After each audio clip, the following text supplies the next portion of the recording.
Earning six figures used to be a definitive marker of financial success. But for many professionals, a higher salary isn't translating into a higher net worth. This gap between income and accumulation is driven by specific economic structures rather than individual negligence. Most of that extra income is reclaimed by the cost of living. As paychecks grow, so do the baseline requirements for housing, transportation, and services, a cycle that ensures a higher nominal income is immediately spent on maintaining a new standard of living. Federal Reserve data highlights this disconnect. The average savings balance is $65,000, skewed by top earners. The median is just $8,000. This spans every working age demographic. From new careers to near retirees, median balances remain below $10,000. Budgeting only addresses one side of the problem. Even the capital that survives the monthly bills faces a secondary challenge. It is losing its value while sitting in the bank. Many of us grew up with the idea that a traditional savings account is a secure vault, where banks reward responsibility with steady growth.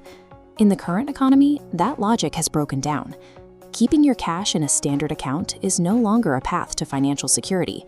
Cash that isn't optimized for growth is mathematically certain to lose its utility. Over time, your savings buy less than they did when you first deposited them. To protect your wealth, you must identify two specific forces working against your balance: price inflation and the bank's business model. There is a vital distinction between your nominal wealth, the number you see on your bank statement, and your real wealth, which is measured by what those dollars can actually buy in the real world. Inflation erodes that real value. As the price of gasoline, housing, and groceries increases, the purchasing power of every dollar you've saved is reduced. We track this through the Fisher equation. Your real rate of return is your interest rate minus inflation. If your bank pays zero interest while inflation runs at 3%, your cash loses 3% of its purchasing power every year. Simply holding cash without earning a yield creates a continuous decline in your actual wealth. Banks rely on consumer inertia. They assume that most customers will leave their money in low-interest accounts simply because moving it feels like a chore. This inertia is profitable for the bank. Currently, standard savings accounts pay a national average yield of just 0.38%. Banks take that low-cost capital and lend it back to the public for mortgages and credit cards at significantly higher rates, pocketing the difference as profit. When you apply the Fisher equation here, the results are clear.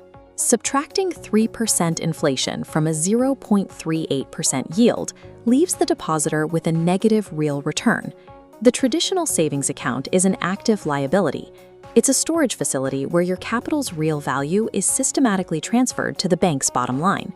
You cannot stop national inflation, but you do have total control over where your liquid cash is stored. The most effective defense for your liquid savings is a high-yield savings account, or HYSA. According to Forbes and Bankrate, digital banks offer yields up to 5%, over 10 times the yield found at traditional commercial banks. These FDIC-insured accounts are designed for storage, not daily spending, and often require a monthly direct deposit. By utilizing a high-yield account, you neutralize the primary effect of inflation. It ensures that your emergency fund retains its purchasing power, even as prices rise across the rest of the economy. Earning a high income is only the first step. The second is actively defending that money from the quiet erosion of the banking system. Financial stability requires fighting three specific forces: lifestyle creep, price inflation, and the bank's lending spread. Move your liquid reserves into a high-yield savings account today and permanently stop paying the invisible tax on your inertia.